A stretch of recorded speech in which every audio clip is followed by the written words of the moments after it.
ਵਾਹਿਗੁਰੂ ਜੀ ਕਾ ਖਾਲਸਾ ਵਾਹਿਗੁਰੂ ਜੀ ਕੀ ਫਤਿਹ।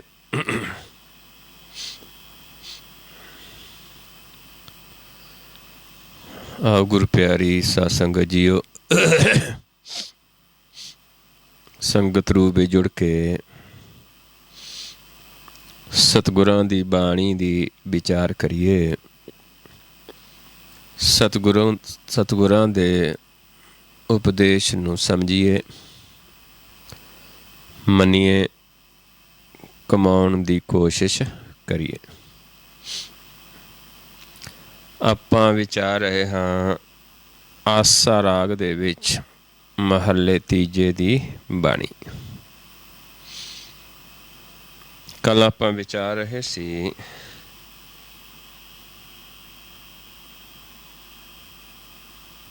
ਕਿ ਸੰਸਾਰ ਦੇ ਵਿੱਚ ਲੋਕ ਨਿਰਤ ਕਰਦੇ ਨੇ, ਬਾਜੇ ਵਜਾਉਂਦੇ ਨੇ,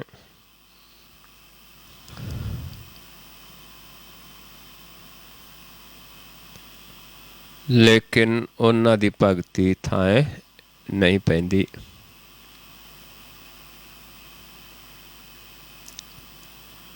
ਅਤੇ ਜਿਹੜੇ ਗੁਰਮੁਖ ਨੇ ਉਹ ਭਗਤੀ ਕਰਦੇ ਨੇ ਕਿਉਂਕਿ ਉਹ ਪ੍ਰਕਾਸ਼ ਦੇ ਵਿੱਚ ਬੈਠ ਕੇ ਉਸ ਪ੍ਰਭੂ ਦੀ ਭਗਤੀ ਕਰਦੇ ਨੇ। ਉਹਨਾਂ ਦੇ ਅੰਦਰ ਅਗਿਆਨਤਾ ਖਤਮ ਹੋ ਜਾਂਦੀ ਹੈ। ਉਸ ਪ੍ਰਭੂ ਨੂੰ ਜਾਣ ਕੇ ਫਿਰ ਉਸ ਦੀ ਭਗਤੀ ਕਰਦੇ ਨੇ। ਸਤਿਗੁਰੂ ਸਮਝਾਉਂਦੇ ਹਨ ਕਿ ਹਰ ਕਿਰਪਾ ਕਰੇ ਸਤਿਗੁਰੂ ਮਿਲਾਏ, ਨਿਸ਼ਚਲ ਭਗਤ ਹਰ ਸਿਉ ਚਿਤ ਲਾਏ। ਹਰੀ ਦੇ ਨਾਲ ਚਿੱਤ ਲਾ ਲੈਂਦੇ ਨੇ, ਕਿਰਪਾ ਕਰਦਾ ਹੈ ਪ੍ਰਭੂ, ਸਤਿਗੁਰੂ ਦਾ ਮਿਲਾਪ ਕਰਾਉਂਦਾ ਹੈ ਅਤੇ ਫਿਰ ਸਾਡੀ ਭਗਤੀ ਨਿਸ਼ਚਲ ਹੁੰਦੀ ਹੈ ਕਿਉਂਕਿ ਸਾਡੇ ਚਿੱਤ ਦੇ ਵਿੱਚ ਹਰੀ ਦਾ ਵਾਸਾ ਹੁੰਦਾ ਹੈ। ਭਗਤ ਰੱਤੇ ਤਿੰਨ ਸੱਚੀ ਸੋਏ। ਭਗਤੀ 'ਚ ਰੱਤੇ ਨੇ ਉਹ ਸੱਚੇ ਨੇ, ਉਹਨਾਂ ਦਾ ਮਨ ਸੱਚਾ ਹੈ, ਉਹਨਾਂ ਦੇ ਅੰਦਰ ਆ ਵਸਿਆ ਹੈ। ਨਾਨਕ ਨਾਮ ਰੱਤੇ ਸੁਖ ਹੋਏ। ਨਾਮ ਦੇ ਰੱਤਿਆਂ ਫਿਰ ਸੁਖ ਪ੍ਰਾਪਤ ਹੁੰਦਾ ਹੈ। ਫਿਰ ਮਨ ਲੋਕ ਅਤੇ ਪਰਲੋਕ ਦੇ ਵਿੱਚ ਸੁਖੀ ਹੋ ਜਾਂਦਾ ਹੈ। ਇੱਥੇ ਤੱਕ ਆਪਾਂ ਕੱਲ੍ਹ ਵਿਚਾਰ ਕੀਤੀ ਸੀ। ਆਓ ਅੱਗੇ ਆਪਾਂ ਅਗਲੇ ਸ਼ਬਦ ਦੀ ਵਿਚਾਰ ਕਰਦੇ ਹਾਂ।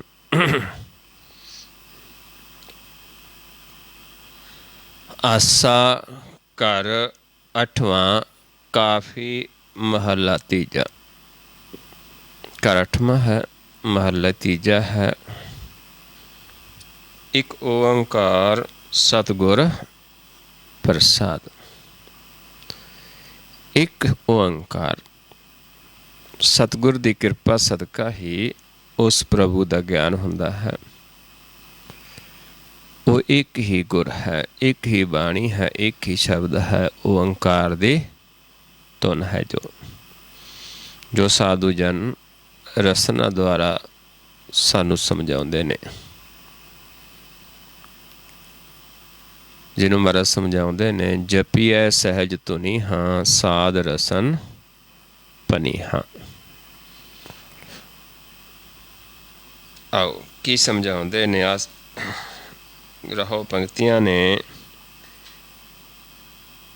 ਮੈਂ ਸਹੁ ਦਾਤਾ ਏਕ ਹੈ, ਅਵਰ ਨਾਹੀ ਕੋਈ। ਕਿ ਮੇਰਾ ਤਾਂ ਇੱਕ ਹੀ ਦਾਤਾ ਹੈ, ਇੱਕ ਹੀ ਸਾਹਿਬ ਹੈ, ਕੋਈ ਦੂਜਾ ਨਹੀਂ ਹੈ। ਇੱਕ ਨੂੰ ਹੀ ਮੈਂ ਆਪਣਾ ਸਾਹਿਬ ਮੰਨਦਾ ਹਾਂ, ਇੱਕ ਨੂੰ ਹੀ ਦਾਤਾ ਮੰਨਦਾ ਹਾਂ।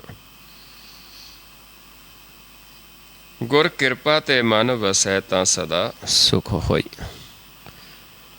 ਪਰ ਗੁਰ ਦੀ ਕਿਰਪਾ ਸਦਕਾ ਹੀ ਮਨ ਦੇ ਵਿੱਚ ਵਸਿਆ ਹੈ, ਫਿਰ ਹੀ ਸੁਖ ਹੋਇਆ ਹੈ। ਹੁਣ ਮੇਰਾ ਇੱਕ ਹੀ ਦਾਤਾ ਹੈ, ਮੈਂ ਹੋਰ ਨੂੰ ਕਿਸੇ ਨੂੰ ਦਾਤਾ ਨਹੀਂ ਮੰਨਦਾ। ਇੱਕ ਹੀ ਮੇਰਾ ਸਾਹਿਬ ਹੈ, ਏਕੋ ਹੈ ਭਾਈ, ਏਕੋ ਹੈ ਸਾਹਿਬ ਮੇਰਾ, ਏਕੋ ਹੈ ਭਾਈ, ਏਕੋ ਹੈ, ਇੱਕ ਹੀ ਸਾਹਿਬ ਹੈ। ਇਹ ਰਹੋ ਪੰਕਤੀਆਂ ਨੇ ਜਿਹੜੀਆਂ ਕਿ ਇੱਕੋ ਹੀ ਸੌ ਹੈ ਸਾਡਾ। ਮੈਂ ਸੌ ਦਾਤਾ ਇੱਕ ਹੈ, ਅਵਰ ਨਾਹੀ ਕੋਈ। ਸੌ ਕਹਿ ਦਿੱਤਾ ਹੈ, ਖਸਮ ਕਹਿ ਦਿੱਤਾ ਹੈ, ਕੰਤ ਕਹਿ ਦਿੱਤਾ ਹੈ।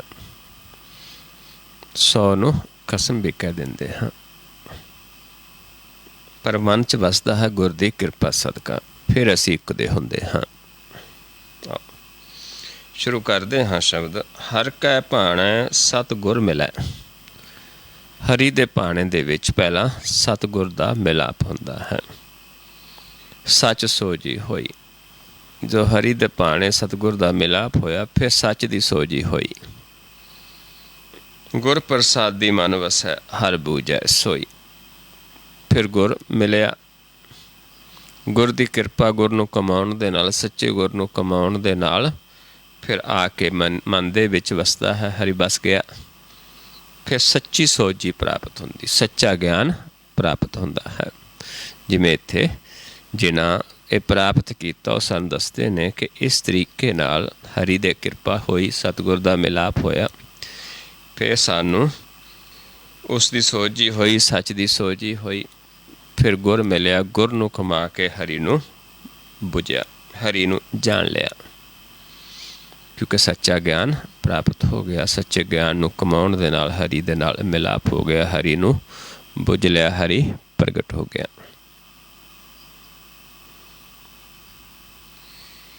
ਇਸ ਯੁੱਗ ਮੈਂ ਨਿਰਭਉ ਹਰ ਨਾਮ ਹੈ। ਇਹ ਯੁੱਗ ਜਿਹੜਾ ਕਲ ਯੁੱਗ, ਸਾਰਾ ਸੰਸਾਰ ਪੈ ਦੇ ਵਿੱਚ ਹੈ। ਸਿਰਫ ਨਿਰਭਉ ਕੌਣ ਹੈ? ਹਰੀ ਦਾ ਨਾਮ ਹੈ। ਹਰੀ ਆਪ ਹੈ। ਪਰਮੇਸ਼ਰ ਨਿਰਭਉ, ਉਸ ਦਾ ਨਾਮ ਵੀ ਨਿਰਭਉ ਹੈ, ਜਿਸ ਨੂੰ ਆਪਾਂ ਪੜ੍ਹਦੇ ਵੀ ਹਾਂ। ਸਤਿਨਾਮ ਕਰਤਾ ਪੁਰਖ ਨਿਰਭਉ ਨਿਰਵੈਰ। ਪਾਈਐ ਗੁਰ ਵਿਚਾਰ। ਪਰ ਪ੍ਰਾਪਤ ਕਿਵੇਂ ਹੁੰਦਾ ਹੈ? ਗੁਰ ਦੀ ਵਿਚਾਰ ਦੁਆਰਾ। ਗੁਰ ਦਾ ਗਿਆਨ ਲੈ ਕੇ ਹੀ ਉਸ ਨਾਮ ਨੂੰ ਆਪਾਂ ਪਾ ਸਕਦੇ ਹਾਂ, ਪ੍ਰਾਪਤ ਕਰ ਸਕਦੇ ਹਾਂ।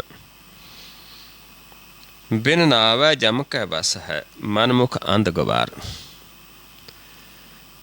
ਦੱਸਦੇ ਨੇ ਕਿ ਨਾਮ ਤੋਂ ਬਿਨਾਂ ਅਸੀਂ ਜਮਾਂ ਦੇ ਵਸ ਹਾਂ। ਜਿਹੜੇ ਮਨੁੱਖ ਜੀਵ ਨੇ, ਜਿਹੜੇ ਅੰਧੇ, ਜਿਨ੍ਹਾਂ ਨੂੰ ਗੁਰਬਾਣੀ ਅੰਧੇ ਕਹਿੰਦੀ ਹੈ, ਕਿਉਂਕਿ ਗੁਰ ਦੇ ਗਿਆਨ ਤੋਂ ਬਿਨਾਂ ਜੀਵ ਨੂੰ ਅਗਿਆਨਤਾ ਦੇ ਵਿੱਚ ਅੰਧੇਰਾ ਹੈ। ਇਸ ਕਰਕੇ ਐਸੇ ਜੀਵ ਜਿਹੜੇ ਮਨਮੁਖ ਨੇ, ਅੰਧ ਨੇ, ਮੂਰਖ ਨੇ, ਉਹ ਜਮਾਂ ਦੇ ਵਸ ਨੇ, ਕਿਉਂਕਿ ਉਹਨਾਂ ਨੂੰ ਨਾਮ ਦੀ ਸੋਝੀ ਨਹੀਂ ਹੈ, ਉਹਨਾਂ ਨਾਮ ਨੂੰ ਬੁਝਿਆ ਨਹੀਂ ਹੈ।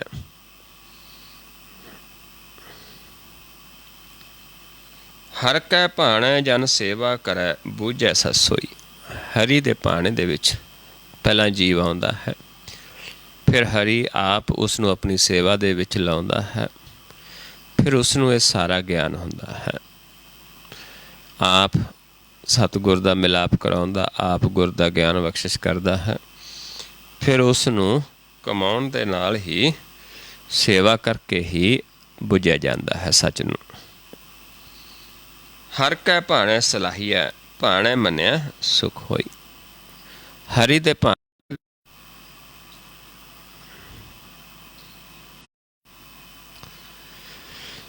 ਹਰੀ ਦੇ ਭਾਣੇ ਦੇ ਵਿੱਚ ਹੀ ਜੀਵ ਸਲਾਉਂਦਾ ਹੈ, ਅਤੇ ਜਿਹੜਾ ਸੁਣ ਕੇ ਉਸ ਨੂੰ ਮੰਨਦੇ ਨੇ, ਭਾਣੇ ਮੰਨਿਆ ਸੁਖ ਹੋਈ। ਕਿਉਂਕਿ ਹਰੀ ਜਿਸ ਨੂੰ ਦਇਆ ਕਰਦਾ ਹੈ, ਕਿਰਪਾ ਕਰਦਾ, ਆਪਣੀ ਸੇਵਾ ਦੇ ਵਿੱਚ ਲਾਉਂਦਾ ਹੈ, ਬੁਝਾਉਂਦਾ ਹੈ, ਫਿਰ ਉਹ ਹਰੀ ਦੇ ਭਾਣੇ ਦੇ ਵਿੱਚ ਅੱਗੇ ਸਿਫਤ ਸਲਾਹ ਕਰਦਾ ਹੈ, ਗੁਰ ਦਾ ਗਿਆਨ ਦਿੰਦਾ ਹੈ। ਜਿਹੜੇ ਸੁਣ ਕੇ ਮੰਨਦੇ ਨੇ ਉਹਨਾਂ ਨੂੰ ਫਿਰ ਸੁਖ ਪ੍ਰਾਪਤ ਹੁੰਦਾ ਹੈ। ਭਾਣੇ ਮੰਨਿਆ ਸੁਖ ਹੋਈ। ਭਾਣਾ ਕੀ ਹੈ? ਹੁਕਮ, ਗੁਰ, ਨਾਮ। ਹਰ ਕੈ ਭਾਣੈ ਜਨਮ ਪਦਾਰਥ ਪਾਇਆ, ਮਤ ਉੱਤਮ ਹੋਈ। ਹਰੀ ਦੇ ਹੁਕਮ ਨੂੰ ਮੰਨ ਕੇ, ਹਰੀ ਦੇ ਭਾਣੇ ਦੇ ਵਿੱਚ ਆ ਕੇ ਹੀ ਫਿਰ ਇਹ ਪਦਾਰਥ ਪ੍ਰਾਪਤ ਹੁੰਦਾ ਹੈ। ਜਿਹੜਾ ਜਨਮ ਪਦਾਰਥ ਹੈ ਆਪਣਾ, ਇਸ ਜਨਮ ਦੇ ਵਿੱਚ, ਮਨੁੱਖਾ ਜਨਮ ਦੇ ਵਿੱਚ, ਜਿਹੜਾ ਇਹ ਆਪਾਂ ਨੂੰ ਜਿਸ ਕਾਰਜ ਵਾਸਤੇ ਮਿਲਿਆ ਹੈ, ਉਹ ਫਿਰ ਸਾਨੂੰ ਪ੍ਰਾਪਤ ਹੋ ਜਾਂਦਾ ਹੈ, ਨਾਮ ਪਦਾਰਥ, ਜਿਹਦੇ ਨਾਲ ਸਾਡੀ ਮੱਤ ਉੱਤਮ ਹੋ ਜਾਂਦੀ ਹੈ।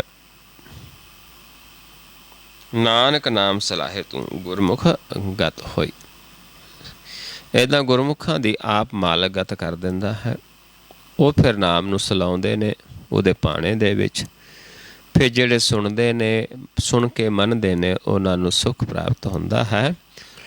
ਪਰ ਜਿਹੜੇ ਇੱਕ ਹੀ ਪ੍ਰਭੂ ਨੂੰ ਮੰਨਦੇ ਨੇ, ਕਿਸੇ ਹੋਰ ਨੂੰ ਨਹੀਂ ਮੰਨਦੇ, ਜਿਹੜੇ ਗੁਰ ਨੂੰ ਸੁਣ ਕੇ ਮੰਨ ਲੈਂਦੇ ਨੇ ਅਤੇ ਭਾਣੇ ਵਿੱਚ ਚੱਲਦੇ ਨੇ, ਹੋਰ ਦੂਜੇ ਨੂੰ ਨਹੀਂ ਮੰਨਦੇ, ਫਿਰ ਉਹਨਾਂ ਦੇ ਮਨ ਦੇ ਵਿੱਚ ਵਸਦਾ ਹੈ, ਫਿਰ ਜਾ ਕੇ ਸੁੱਖ ਪ੍ਰਾਪਤ ਹੁੰਦਾ ਹੈ। ਜਿੱਥੇ ਆਪਾਂ ਪਹਿਲੇ ਵਿਚਾਰਿਆ ਹੈ ਰਹੋ ਪੰਕਤੀਆਂ ਕਿ ਮੈਂ ਸੋ ਦਾਤਾ ਏਕ ਹੈ ਅਵਰ ਨਾਹੀ ਕੋਈ, ਗੁਰ ਕਿਰਪਾ ਤੇ ਮਨ ਵਸੈ ਤਾਂ ਸਦਾ ਸੁਖ ਹੋਈ। ਆਓ ਅਗਲੇ ਸ਼ਬਦ ਦੀ ਵਿਚਾਰ ਕਰਦੇ ਹਾਂ। ਆਸਾ ਮਹੱਲਾ ਚੌਥਾ, ਘਰ ਦੂਜਾ। ਹੁਣ ਆਸਾ ਰਾਗ ਦੇ ਵਿੱਚ ਮਹੱਲੇ ਚੌਥੇ ਦਾ ਸ਼ਬਦ ਹੈ। ਮਹੱਲੇ ਤੀਜੇ ਦੇ ਇੱਥੇ ਬਾਣੀ ਸਮਾਪਤ ਹੋ ਗਈ ਹੈ। ਆਸਾ ਰਾਗ ਦੇ ਵਿੱਚ ਜੋ ਆਪਾਂ ਵਿਚਾਰਦੇ ਸੀ, ਤੇ ਹੁਣ ਮਹੱਲੇ ਚੌਥੇ ਦੀ ਬਾਣੀ ਹੈ। ਘਰ ਦੂਜਾ ਹੈ। ਇੱਕ ਓੰਕਾਰ ਸਤਿਗੁਰ ਪ੍ਰਸਾਦ। ਇੱਕ ਹੀ ਓੰਕਾਰ ਦਾ ਜਿਹੜਾ ਗਿਆਨ ਹੈ, ਗੁਰ ਹੈ ਸੱਚਾ, ਗੁਰ ਹੈ ਸੱਚਾ ਉਪਦੇਸ਼ ਹੈ, ਉਸ ਦੀ ਕਿਰਪਾ ਸਦਕਾ ਹੀ ਇਹ ਸਾਰਾ ਆਪਾਂ ਉਸ ਨੂੰ ਜਾਣ ਸਕਦੇ, ਪ੍ਰਭੂ ਨੂੰ ਮਿਲ ਸਕਦੇ ਹਾਂ। ਉਸ ਦੀ ਸੋਝੀ ਹੁੰਦੀ ਹੈ, ਉਸ ਦਾ ਗਿਆਨ ਹੁੰਦਾ ਹੈ। ਆਓ ਰਹੋ ਪੰਕਤੀਆਂ ਤੋਂ ਹੀ ਸ਼ੁਰੂ ਹੁੰਦਾ ਹੈ। ਤੂੰ ਕਰਤਾ ਸਚਿਆਰ ਮੈਡਾ ਸਾਈਂ। ਪ੍ਰਭੂ ਨੂੰ ਸੰਬੋਧਨ ਕਰਕੇ ਸਾਹਮਣੇ ਸਨਮੁਖ ਹੋ ਕੇ ਕੀ ਕਹਿੰਦੇ ਨੇ ਕਿ ਤੂੰ ਕਰਤਾ ਹੈ, ਤੂੰ ਕਰਤਾ ਪੁਰਖ ਹੈ, ਤੂੰ ਸਚਿਆਰ ਹੈ, ਤੂੰ ਹੀ ਮੇਰਾ ਮਾਲਕ ਹੈ। ਮੈਡਾ ਮੇਰਾ ਮਾਲਕ ਹੈ, ਤੂੰ ਹੀ ਹੈ। ਜੋ ਤੋ ਭਾਵੈ ਸੋਈ ਥੀਸੀ। ਜੋ ਤੈਨੂੰ ਪਾਉਂਦਾ ਹੈ ਉਹੀ ਹੁੰਦਾ ਹੈ। ਜੋ ਤੂੰ ਦੇ ਸੋਈ ਹੋ ਪਾਈ। ਜੋ ਤੂੰ ਸਾਨੂੰ ਬਖਸ਼ਦਾ ਹੈ ਉਹੀ ਅਸੀਂ ਪ੍ਰਾਪਤ ਕਰਦੇ ਹਾਂ। ਜੋ ਤੈਨੂੰ ਪਾਉਂਦਾ ਉਸੇ ਨੂੰ ਅਸੀਂ ਕਮਾਉਂਦੇ ਹਾਂ, ਉਸੇ ਦੇ ਵਿੱਚ ਚੱਲਦੇ, ਉਹੀ ਸਾਨੂੰ ਚੰਗਾ ਲੱਗਦਾ ਹੈ।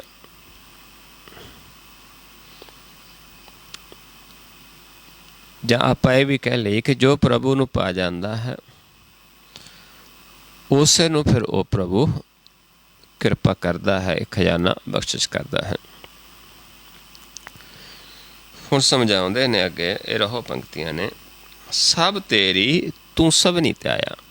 ਕਿ ਹੇ ਪ੍ਰਭੂ ਸਾਰੇ ਤੇਰੇ ਨੇ ਤੇ ਤੈਨੂੰ ਸਾਰੇ ਧਿਆਉਂਦੇ ਵੀ ਨੇ। ਜਿਸ ਨੂੰ ਕਿਰਪਾ ਕਰੇ ਤੇ ਨਾਮ ਰਤਨ ਪਾਇਆ।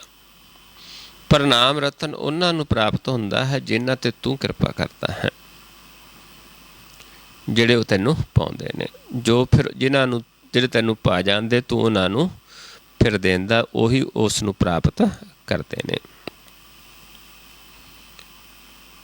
ਗੁਰਮੁਖ ਲਾਦਾ ਮਨਮੁਖ ਗਵਾਇਆ। ਜਿਨ੍ਹਾਂ ਤੇ ਤੂੰ ਖੁਸ਼ ਹੁੰਦਾ, ਜਿਹੜੇ ਤੈਨੂੰ ਪਾ ਜਾਂਦੇ ਨੇ, ਉਹਨਾਂ ਦੇ ਅੰਦਰੋਂ ਮਨਮੁਖਤਾ ਖਤਮ ਕਰ ਦਿੰਦਾ ਹੈ ਤੇ ਉਹਨਾਂ ਨੂੰ ਗੁਰ ਦੇ ਦੁਆਰਾ ਚਲਾ ਕੇ ਗੁਰਮੁਖ ਸਾਜ ਦਿੰਦਾ ਹੈ। ਉਹਨਾਂ ਦੀ ਮੱਤ ਗੁਰਮੁਖ ਵਾਲੀ ਬਣਾ ਦਿੰਦਾ ਹੈ ਤੇ ਉਹਨਾਂ ਦੇ ਅੰਦਰੋਂ ਮਨਮੁਖ ਵਾਲੀ ਅਵਸਥਾ ਖਤਮ ਕਰ ਦਿੰਦਾ। ਤੂੰ ਮਨਮੁਖ ਨੂੰ ਵਿਛੋੜ ਦੇਣਾ, ਗੁਰਮੁਖ ਨੂੰ ਮਿਲਾ ਦਿੰਦਾ ਹੈ। ਤੁਧ ਆਪ ਵਿਛੋੜਿਆ ਆਪ ਮਿਲਾਇਆ।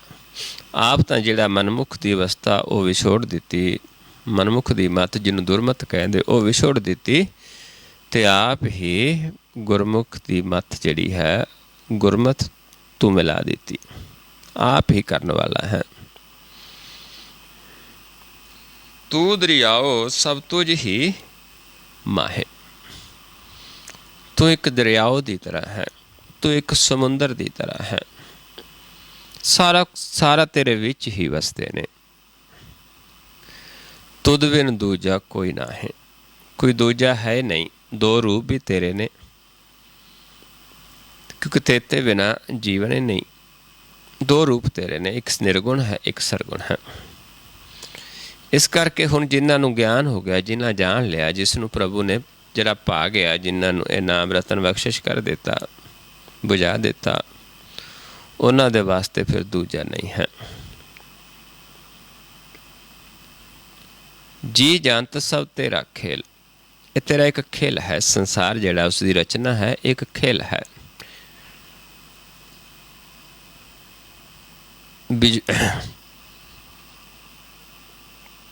ਵਿਜੋਗ ਮਿਲ ਵਿਛੜਿਆ ਸੰਜੋਗੀ ਮੇਲ। ਹੁਣ ਜਿਨ੍ਹਾਂ 'ਤੇ ਖੁਸ਼ ਹੁੰਦਾ ਹੈ ਉਹਨਾਂ ਦਾ ਫਿਰ ਤੂੰ ਮੇਲ ਕਰ ਲੈਂਦਾ।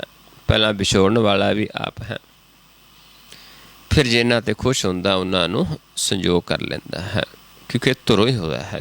ਸੰਜੋਗ ਵਿਜੋਗ ਧੁਰੋਂ ਹੀ ਹੋਆ।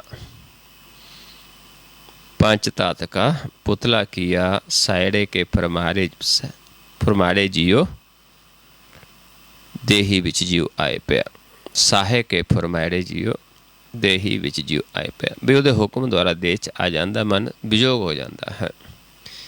ਇਹ ਪ੍ਰਭੂ ਦੁਆਰਾ ਹੀ ਇੱਕ ਬੇਨਤੀ ਬਣੀ ਹੈ, ਕਿਉਂਕਿ ਜਿਉਂ ਹੀ ਮਨ ਨੇ ਜਦੋਂ ਜਨਮ ਹੁੰਦਾ ਹੈ ਮਾਤਾ ਦੇ ਗਰਭ ਤੋਂ ਬੱਚੇ ਦਾ, ਕਿਉਂਕਿ ਪਹਿਲਾਂ ਬੱਚਾ ਮਾਤਾ ਦੇ ਨੇਤਰਾਂ 'ਚ ਬੈਠਾ ਜੁੜਿਆ ਹੁੰਦਾ ਹੈ ਨਾਮ ਦੇ ਨਾਲ। ਇੱਧਰ ਜਿਹੜਾ ਬੱਚੇ ਦਾ ਸਰੀਰ ਹੈ ਨਾੜੂਏ ਦੁਆਰਾ ਸਾਰਾ ਮਾਂ ਦੇ ਖੂਨ ਦੇ ਸਰਕਲ ਦੇ ਨਾਲ ਚੱਲਦਾ ਹੈ, ਕਿਉਂਕਿ ਖੂਨ ਤੋਂ ਹੀ ਸਪਲਾਈ ਆਉਂਦੀ ਹੈ ਨਾੜੂਏ ਰਾਹ ਦੀ।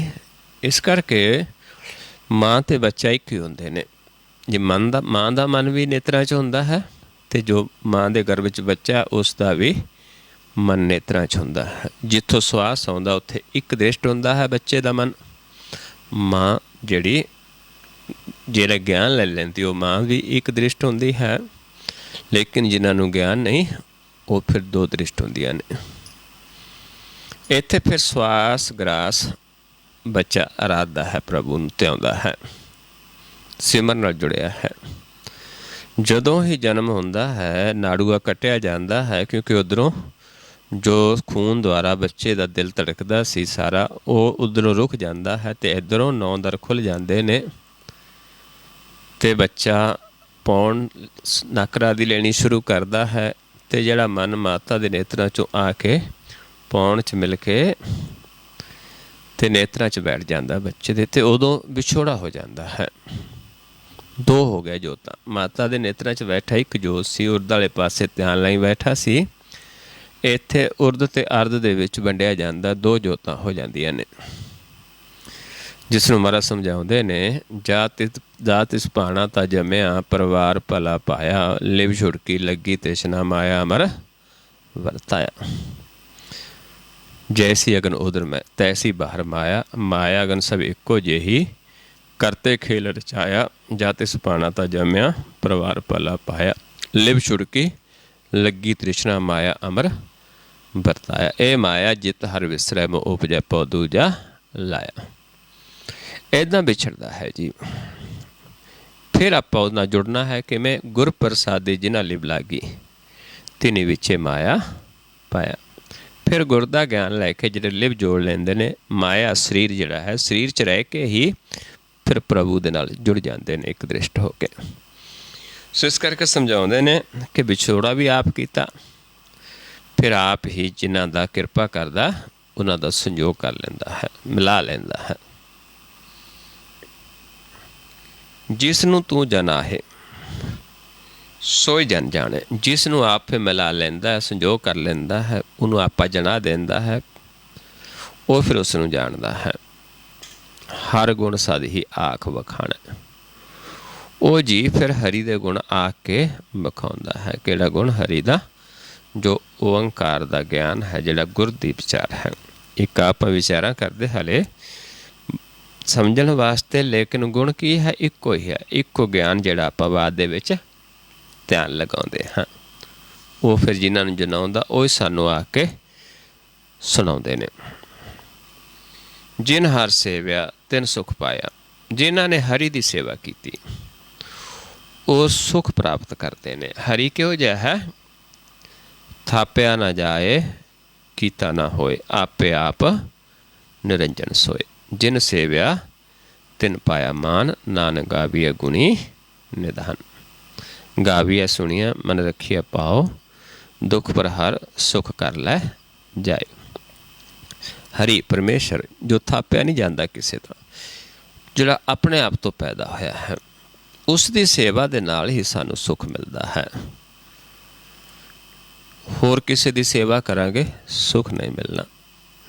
ਹਰ ਕੈ ਨਾਮ ਬਿਨਾ ਦੁੱਖ ਪਾਵੇ।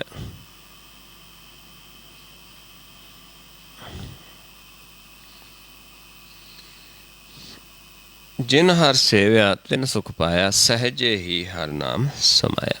फिर सहज दे विच हरि दी सेवा कित्थे जाके हुंदी? सहज दे विच, चौथे पद विच नाम दे विच समा जांदा है मन, हरि दा रूप हो जाता है। क्योंकि एक रूप है, जिवें बूंद सागर समा के सागर रूप हो जाती है, इदां साडी जोत नाम समा के नाम रूप हो जाती है, हरि समा के हरि रूप हो जाती है। तू आपे करता तेरा किया सब होए। इस करके करने वाला आप ही है, करण कारण प्रभ एक है, दूसरा ना ही कोई। क्योंकि करता ही कोई है, दूजा नहीं है। उसदा ही कीता हुंदा सारा कुछ, वही हुंदा जो उसनूं पाउंदा। जो तुझ पावे सोई थी सी, जो तू दे सोई हो भाई। जो तिस पावे सोई कर सी, हुक्म ना करना जाई। क्यों करता हुई है। इस करके ਜਿਹੜੇ जीव प्रभु ने मिल जाते हैं, फिर उसे दा कीता मनते हैं। चाहे चंगा है माड़ा है, जो भी है करने वाला वही है। जे असीं भी कुछ माड़ा चंगा करते हाँ, जे आपां अज बैठे हाँ, विचार करते हाँ, सुनते हाँ, ये भी उसे दी दया सदका है। नहीं आपां ना विचार कर सकते हाँ ते ना असीं सुन सकते हाँ। ये भी उस प्रभु की दया है जिन्हां ते कुछ है। तो जिन्हां नूं नहीं सुन देना, जिन्हां नहीं विचार करन देनी, वो नहीं कर सकते। इस करके समझाउंदे ने कि तू आपे करता तेरा किया सब होए, तुद बिन दूजा अवर ना कोई। कोई दूजा है ही नहीं जिहड़ा कुछ करेगा ते तो बिना। तू कर कर वेख है जाने सोए, तू कर कर के वेखदा है,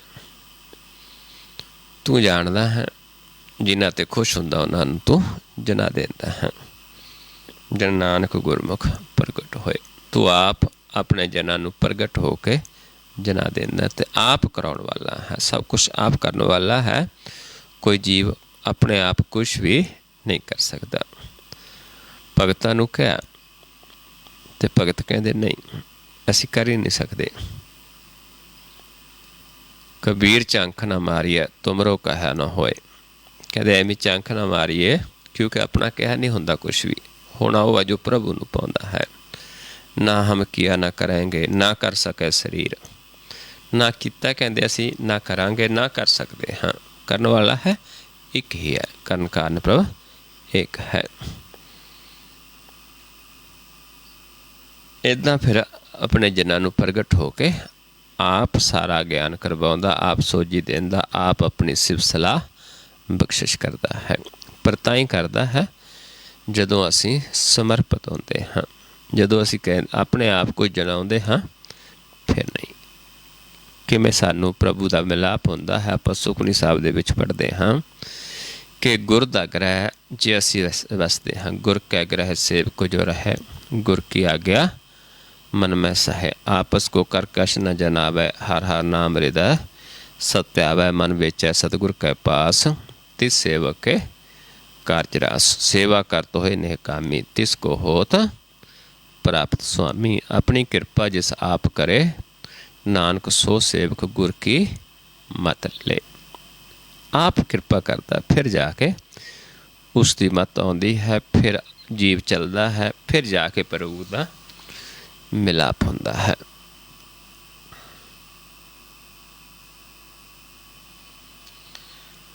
आओ अगला फिर शब्द आसा राग दे विच कर दूजा महला चौथे दा है। एक ओंकार सतगुर प्रसाद। एक ही है, एक ही ज्ञान है, एक ही तुन है। ओंकार एक तुन एको, एको राग अलाप है। एक ही राग है, एक का देसी एक दिखावे, एक को रहा व्यापै। एक दा ही ज्ञान देंदे, एक को सारे पासे व्यापया है। एक का सुरत एक ही सेवा, एक को गुर ते जापे। एक को सुरती है साड़ी सारियां दी, कोई भी सुरती तो खाली नहीं। जेते मेरा समझाउंदे ने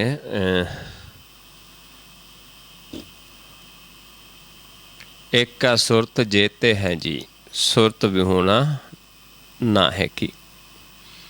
भी कोई भी सुरत तो विहूणा नहीं है, सारे च इक्को सुरत है जिन्ने भी जी ने। हुण सेवा भी इक्को है सारियां दी, ਸੁਰਤੀ ਦੁਆਰਾ ਇੱਕ ਦੀ ਸੇਵਾ ਕਰਨੀ ਹੈ। ਇੱਕ ਕਾ ਸੁਰਤ ਇੱਕ ਹੀ ਸੇਵਾ, ਇੱਕੋ ਗੁਰ ਤੇ ਜਾਪੈ। ਉਸੇ ਦਾ ਗਿਆਨ ਲੈ ਕੇ ਗੁਰ ਦੁਆਰਾ ਉਸ ਨੂੰ ਜਾਪਣਾ ਹੈ, ਦੇਖਣਾ ਹੈ। ਜਾਪਣਾ ਹੁੰਦਾ ਹੈ ਦੇਖਣਾ। ਆਓ ਰਹੋ ਪੰਕਤੀਆਂ ਨੇ ਸ਼ਬਦ ਦੀਆਂ। ਹਮ ਹਰਸਿਓ ਧੜਾ ਕੀਆ ਮੇਰੀ ਹਰ ਟੇਕ। ਵੀ ਅਸੀਂ ਧੜਾ ਕੀਤਾ ਹੈ ਹਰੀ ਦੇ ਨਾਲ। ਮੇਰੀ ਜਿਹੜੀ ਟੇਕ ਹੈ ਉਹ ਹਰੀ ਹੈ, ਪਰਮੇਸ਼ਰ ਹੈ। ਸਾਡਾ ਕਿਸੇ ਨਾਲ ਕੋਈ ਸੰਸਾਰ 'ਚ ਧੜਾ ਨਹੀਂ ਹੈ। ਸਾਡਾ ਧੜਾ ਹੈ ਸਿਰਫ ਹਰੀ ਦੇ ਨਾਲ, ਅਤੇ ਸਾਡਾ ਆਸਰਾ ਵੀ ਹਰੀ ਹੈ। ਸਾਡਾ ਸਹਾਰਾ, ਅਸੀਂ ਟੇਕ ਵੀ ਹਰੀ 'ਤੇ ਹੀ ਰੱਖੀ ਹੈ। ਮੈਂ ਹਰ ਬਿਨ ਪੱਖ ਧੜਾ ਅਵਰ ਨਾ ਕੋਈ। ਵੀ ਮੇਰਾ ਹੋਰ ਕੋਈ ਧੜਾ ਨਹੀਂ ਹੈ। ਮੈਂ ਹੋਰ ਕਿਸੇ ਦਾ ਪੱਖ ਨਹੀਂ ਕਰਦਾ, ਕੋਈ ਮੇਰਾ ਧੜਾ ਨਹੀਂ ਹੈ ਹੋਰ। ਹੋਂ ਹਰ ਗੁਣ ਗਾਵਾਂ ਹਰ ਗੁਣ ਗਾਵਾਂ ਅਸੰਖ ਅਨੇਕ। ਵੀ ਮੈਂ ਹਰੀ ਦੇ ਗੁਣ ਗਾਉਂਦਾ ਹਾਂ। ਕੋਈ ਵੀ ਜੀਵ ਆ ਜਾਵੇ, ਅਸੰਖਾਂ ਅਨੇਕਾਂ ਨੂੰ ਸੁਣਾਉਂਦਾ ਹਾਂ, ਪਰ ਧੜਾ ਕਿਸੇ ਦੇ ਨਾਲ ਨਹੀਂ ਹੈ, ਸਿਰਫ ਹਰੀ ਦੇ ਨਾਲ ਹੈ। ਕਿਉਂਕਿ ਗੁਣ ਸਾਰਿਆਂ ਨੂੰ ਦਿੰਦੇ ਹਨ, ਕੋਈ ਵੀ ਆਉਂਦਾ ਹੈ, ਲੇਕਿਨ ਧੜਾ ਸਿਰਫ ਹਰੀ ਦੇ ਨਾਲ ਹੈ। ਟੇਕ ਕਿਸ ਦੀ ਰੱਖਦੇ ਹਾਂ? ਹਰੀ ਦੀ। ਇਹ ਰਹੋ ਪੰਕਤੀਆਂ ਨੇ ਸ਼ਬਦ ਦੀਆਂ। ਆਓ ਹੁਣ ਸ਼ਬਦ ਸ਼ੁਰੂ ਕਰਦੇ ਹਾਂ। ਕਿਸ ਹੀ ਧੜਾ ਕੀਆ ਮਿੱਤਰ ਸੁੱਤ ਨਾਲ ਪਾਈ। ਵੀ ਕਿਸੇ ਨੇ ਧੜਾ ਕੀਤਾ ਹੈ ਮਿੱਤਰ ਦੇ ਨਾਲ, ਪੁੱਤਰ ਨਾਲ ਜਾਂ ਭਾਈ ਨਾਲ। ਧੜਾ ਹੁੰਦਾ ਹੈ ਇੱਕ ਆਪਣਾ, ਜਿਹਨੂੰ ਆਪਾਂ ਗਰੁੱਪ ਵੀ ਕਹਿ ਲੈਂਦੇ ਹਾਂ, ਜਾਂ ਸਾਡੀ ਜਿਨ੍ਹਾਂ ਦੇ ਨਾਲ ਆਪਣੇ ਵਿਚਾਰ ਮਿਲਦੀ ਹੈ, ਇੱਕ ਟੋਲਾ ਕਹਿ ਦਿੰਦੇ ਹਾਂ, ਜਾਂ ਧੜੇ ਵੱਡਿਆਂ ਨੂੰ ਧੜੇ ਕਹਿ ਦਿੰਦੇ। ਜਿਵੇਂ ਅੱਜ ਸੰਸਾਰ ਦੇ ਵਿੱਚ ਅਨੇਕਾਂ ਹੀ ਧੜੇ ਨੇ, ਇੱਦਾਂ ਹੀ ਸਾਨੂੰ ਸਮਝਾਉਂਦੇ ਨੇ। ਕਿਸ ਹੀ ਧੜਾ ਕੀਆ ਕੁੜਮ ਸਕੇ ਨਾਲ ਜਵਾਈ। ਕਿਸੇ ਦਾ ਧੜਾ ਹੈ ਕੁੜਮ ਦੇ ਨਾਲ ਜਾਂ ਸਕੇ ਜਵਾਈ ਦੇ ਨਾਲ। ਕਿਸ ਹੀ ਧੜਾ ਕੀਆ ਸਿਕਦਾਰ ਚੌਧਰੀ ਨਾਲ ਆਪਣੇ ਸਵਾਈ। ਕੋਈ ਆਪਣੇ ਮਨੋਰਥ ਦੇ ਵਾਸਤੇ ਵੱਡੇ ਲੋਕਾਂ ਦੇ ਨਾਲ, ਚੌਧਰੀਆਂ ਦੇ ਨਾਲ, ਸਰਦਾਰਾਂ ਦੇ ਨਾਲ ਧੜਾ ਬਣਾਉਂਦਾ ਹੈ, ਉਹਨਾਂ ਦਾ ਸਾਥ ਦਿੰਦਾ ਹੈ, ਪਰ ਆਪਣੇ ਸਵਾਰਥ ਦੇ ਵਾਸਤੇ। ਇੱਦਾਂ ਧੜੇ ਬਣਦੇ ਨੇ। ਹਮਾਰਾ ਧੜਾ ਹਰ ਰਿਹਾ ਸਮਾਈ। ਪਰ ਕਹਿੰਦੇ ਜਿਹੜਾ ਸਾਡਾ ਧੜਾ ਹੈ ਉਹ ਹਰੀ 'ਚ ਹੈ, ਹਰੀ ਹਰ ਥਾਂ ਸਮਾਇਆ ਹੈ। ਕਿਉਂਕਿ ਉਹ ਜਿਹਨਾਂ ਦੇ ਨਾਲ ਧੜੇ ਕਰਦੇ ਹਾਂ ਉਹ ਹਰ ਸਮੇਂ ਹਰ ਥਾਂ ਨਹੀਂ ਹੋ ਸਕਦੇ, ਲੇਕਿਨ ਸਾਡਾ ਧੜਾ ਹਰੀ ਦੇ ਨਾਲ, ਉਸ ਦੇ ਵਿੱਚ ਅਸੀਂ ਸਮਾਏ ਜੋ ਹਰ ਥਾਂ ਹੈ। ਕੋਈ ਜਗ੍ਹਾ ਹੀ ਨਹੀਂ ਜਿੱਥੇ ਉਹ ਨਹੀਂ ਹੈ।